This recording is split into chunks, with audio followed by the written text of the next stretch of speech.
Yo, what's up? Mark Music here. Ngayon ituturo ko sa inyo mga master kung paano ayusin to mga master. Let's go! Ito yung mga kailangan natin master. Isang battery, 9 volt at Allen key na pang-adjust ng locking ng bridge at nut. Pag ganitong naputulan mga master ay unang gawin natin ay wag po nating pakialaman yung tuning peg niya mga master. At yung kanyang mga fine tuners wag nating pihitin mga master.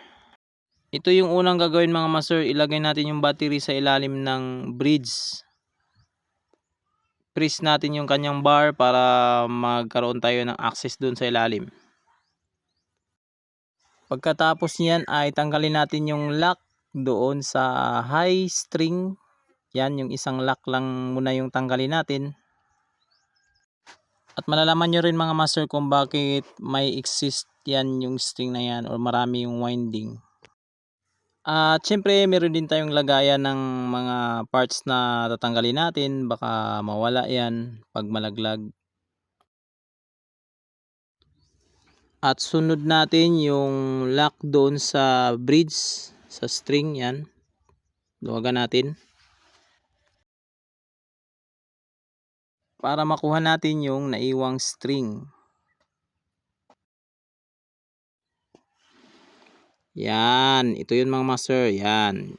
Yan yung naiwan doon sa loob.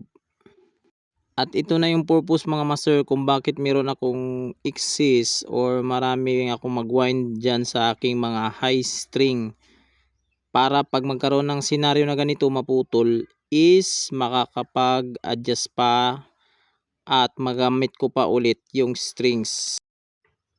At yun, ilagay ko na yung string yung dulo kasi maabot niya na yung string lock. Halos kadalasan kasi mga master ng mga floating bridge ng mga gitara mga master ay dyan talaga napuputol banda yung mga strings. Kailangan mga master sagad yung strings doon sa lock doon sa bridge mga master. At take note mga master sa paghigpit nito mga master ay yung pwersa lang ng hinlalaki natin ng daliri master yung kailangan. Huwag nating i-push masyado mga master, baka mabiyak or mabasag, masira yung block doon sa loob na naglalak sa string. Pag okay na yung higpit natin mga master ay i-test natin mga master yung string mga master kung hindi siya matanggal doon sa bridge, sa lock. Then pag okay na mga master ay kukunin na natin yung battery niya mga master doon sa ilalim ng bridge. At hihigpitan na natin yung string, yung tamang-tama lang na higpit. At kailangan na natin ng cord at siyempre yung ating tank G. Sa pagtutuno ng mga floating bridge mga master ay advisable talaga yung mga pedal tuners. Kagaya kay tank G. Magagamit mo siya kahit saan, kahit crowded ang lugar. At bago tayo magtuno mga master ay tanggalin na natin lahat ng mga lock niya doon sa nut. Sundin nyo lang yung step ko kanina mga master, yung hindi pakialaman yung mga tuning peg at yung fine tuner ay mabilis lang kayo makapagtuno ng yung mga floating bridge na guitar. Yun, natuno na natin. I-test na muna natin.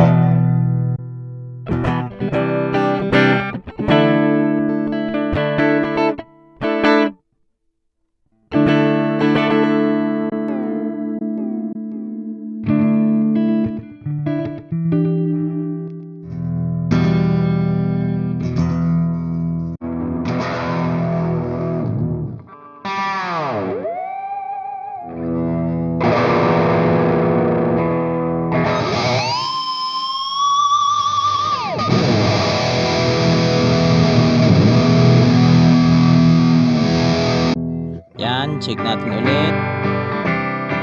At take note mga master, pag mag final tuning na tayo mga master ay ilagay natin sa flat lahat ng ating mga string mga master. Kasi yung paliwanag dyan mga master, pag ikabit na natin yung kanyang lock sa nut is magsha-sharp po yan dahil ipipress po yan ng ating locking nut. At huwag natin iasa sa fine tuner kasi konti lang yung galaw nun mga master. Yun lang mga master, sana makatulong mga master. God bless all. Peace out.